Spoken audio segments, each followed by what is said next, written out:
Hello guys, welcome back to another video. Yes, we have another scanner review. So today we are going to be reviewing OTOFIX's D1 professional scanner. And yeah, I guess we should just go over the technical things first. I'm just going to read what is on the back. So, read and clear codes for available systems, display live data in text, graph and analog for easy data review, auto VIN technology, bidirectional control. You can do things like reset the steering angle sensor, reset oil and service lights, reset electronic parking brake, perform force regen and adjust injectors, register and reset a new battery, and supports battery diagnostics with a BT1 Lite smart battery tester purchased separately. So if you want to test your battery, you have to buy a separate device for this. Now, this is definitely not the most expensive scanner out there. It's not the cheapest. I'd say it's around average in terms of the capability of what this thing can do. Of course, we will be putting it to the test. Now, I've made videos like this before and people get really kind of upset that, you know, one of these isn't, you know, 50 quid or whatever. When it comes to a scan tool, you know, especially one that can cover a whole range of different cars that this thing can do, then you have to spend a bit of money. You know, it wasn't, you know, maybe 5 or 10 years ago, to get something like this you would have had to spend like £2,000 or £3,000. So technology definitely has, you know, come a long way. And yeah, the power that these sort of devices can hold is really remarkable, like I said, when you think of, you know, what we had sort of a few years ago. But yeah, I guess the proof is going to be in the pudding. We'll get in one of my cars and we'll see what this thing can do. Okay then, so we're in my BMW 130i now, and yeah, straight up, I guess we should get into unboxing this and seeing what is inside. So it's in a nice sturdy carry case.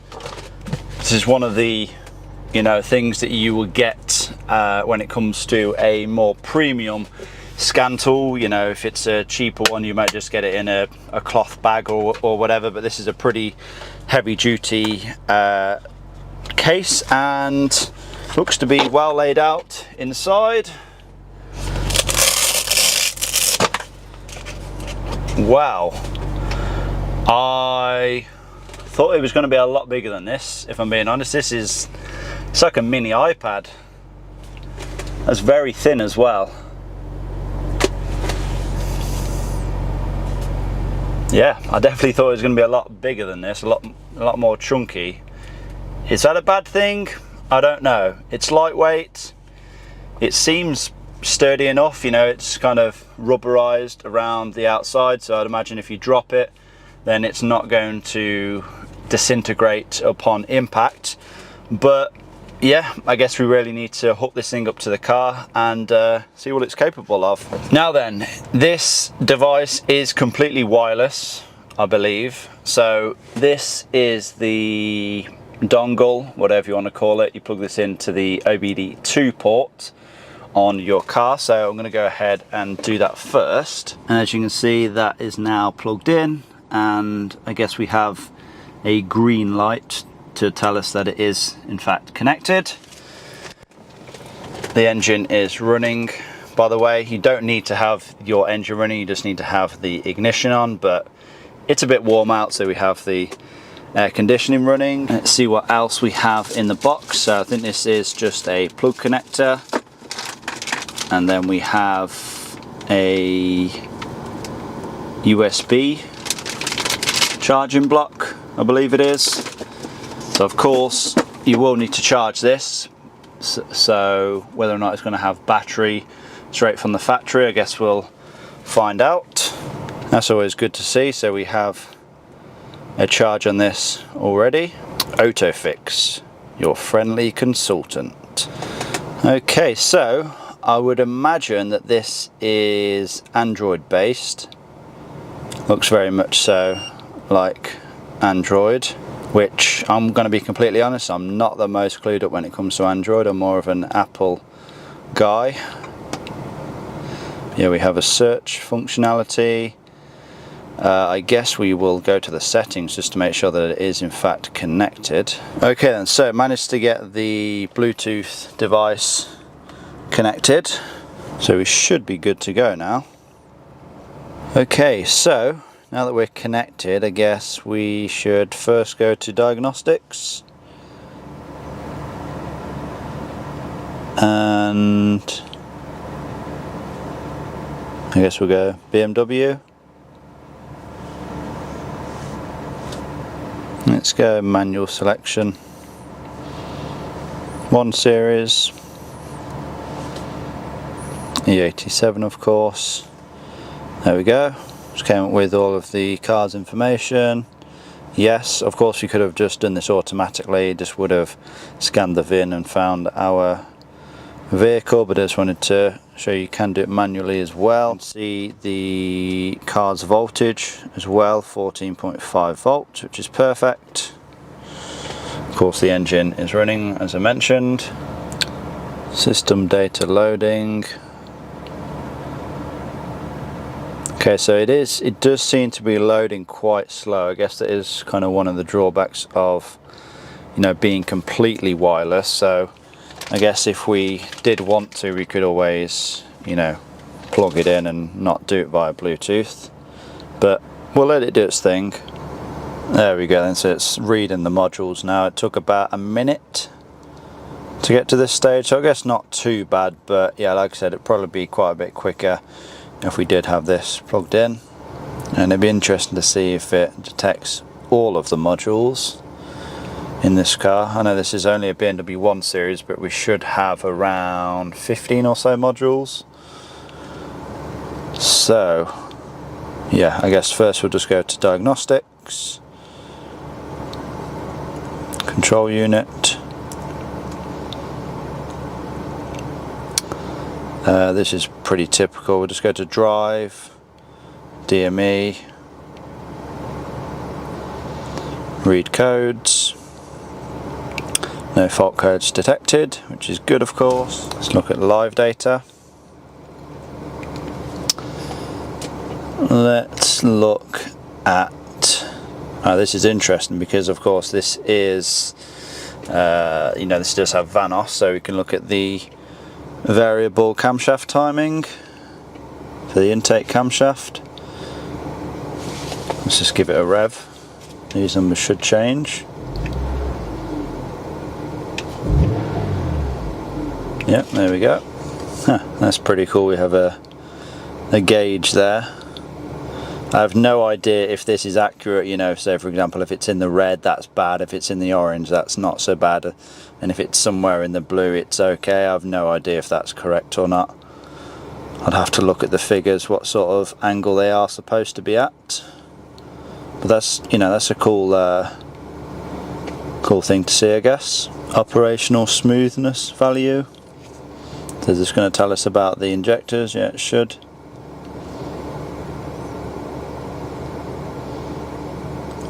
Yeah, as you can see all the injectors are fine. It's just got to be between -200 and 200, which yeah, they're all pretty much the same to be honest, of course fluctuating as the engine runs, but all well within tolerance. Valvetronic. Eccentric shaft actual angle and this specified angle, there seems to be a little bit of a discrepancy there. Whether or not that's still acceptable, I don't know. I guess again I'd have to look at the figures. But yeah, that's pretty standard stuff, what you'd expect to see on a scanner of this capability. Let's look on the CAS. Again, yeah, there shouldn't be any fault codes. I think I do have a fault code with one of the lights. I know that came up, so we'll come out of here, we'll go into body. It should be on the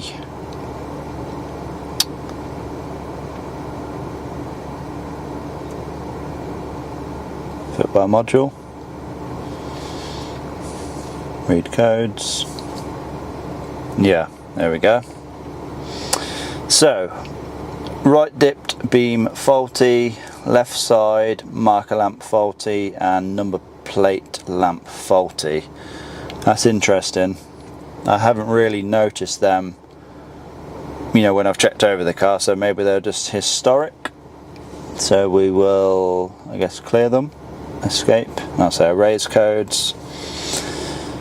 DTCs and freeze data will be deleted. You sure you want to continue? Yes. Codes have been successfully erased. Okay. Yeah. Very easy to do that was. Let's go to the hot functions. That's what I'm most interested in seeing. Throttle, adjust idle speed, learn Valvetronic limit positions, and idling quality. Idling quality won't really mess with that too much, but adjusting the idle speed and learning the Valvetronic limit positions is very, very handy to be able to do that on this scan tool. It's something you could typically only do in ISTA, so yeah, it's very handy to have. You can do things like brake bleed for if you need to bleed the ABS pump. Maintenance, I'm guessing this is going to be, yeah, reset all of the condition-based service data. I'm not actually going to reset anything because I've not long already done that after I gave the car a service. So let's go into manual oil reset. I wonder if this is the oil level, which if you know this car, you'll know that it doesn't have a physical dipstick, it's just on an oil level. So if we go there, as you can see, it's at the max mark. So I wonder if this is going to be to reset that. No, I don't think it is.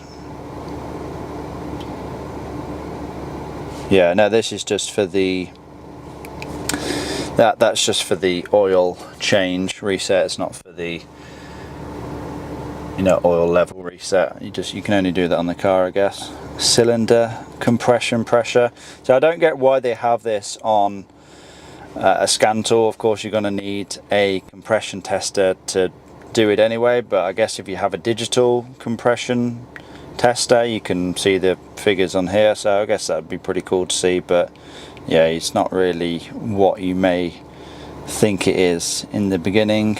Odometer, yeah, you can just see the mileage. Okay, so these hot functions then, I think I have established that this is to you know, to do any servicing on the car. As I mentioned, you can bleed the brake or bleed the ABS pump, you can reset adaptions, you can reset the condition-based service information, you can adjust the idle speed, stuff like that. So that is all very, very handy to do. And bear in mind, it's not just for one car. So if you have a BMW like I have, and you're thinking, yeah, you can do all this on ISTA, but if you can do all this on, like, you know, pretty much any car you can think of, it saves you having to get different software for each and every manufacturer. So yeah, very, very handy to have this you know, capability literally in the palm of your hand. So now we're back at the main menu. Let's see if by selecting the service menu there's anything additional that we can do. So we have injectors. Of course, I mentioned we can code injectors. Yeah, of course we have to select our manufacturer and all the rest of it. It's good that we can do things like the clutch, because sometimes you have to relearn the clutch adaptions if it's something like an SMG. As you can see, voltage is no longer 14, it's now 11.9, which I know it seems a very, you know, small minor detail, but it's very handy to have that on here, because, you know, if you are doing any kind of diagnostics or coding work, you need to keep an eye on your voltage. Of course, if it goes too low, you could not only damage the battery or no longer be able to start your engine, but of course you could also fry some modules as well if you are doing some coding. So yeah, that's a nice little feature, that is. Again though, when it comes to loading the vehicle information, it does seem to take quite a while. So I think if I was to use this, unless, you know, there was nothing that I could do, you know, I was really restricted or something, you know, say for example I couldn't plug it in physically, or I had to have this out of the car or something, I think I would just probably go ahead and plug this in. which I'm guessing you do just there. There's one to charge this thing, and then there's one to plug it in via USB. And that one there is for a micro SD card slot, which I guess if you are saving any information, or if you have any photos, you can get them off here. That's one thing this does have as well, an 8 megapixel camera, which is always handy. Okay then, so what are my overall thoughts on the OTOFIX D1? Well, I have to say I am impressed. I did not expect it to be this small in physical size, and to be honest, like, this can do pretty much everything that some of the other scan tools that I have reviewed, but they are much bigger and bulkier. Would I say it's any better than other scan tools that I have reviewed? Probably not. You know, there isn't really too much in terms of the capabilities that they can do. You know, when you're getting one of these scan tools, you really want something that can read fault codes, erase fault codes, and then, you know, have access to things like live running data, and, you know, be able to reset adaptions and things like that. Because if you are having to do something like reset adaptions, if you're going to a dealership, they may be charging you like £100 just to do that. So yeah, very, very handy to have a scan tool like this. If you do want to check this out, I will leave all of the links down below in the description box. I want to thank you all for watching. I want to thank OTOFIX for sending this out to me for review. And yeah, I guess I'll see you all in the next one.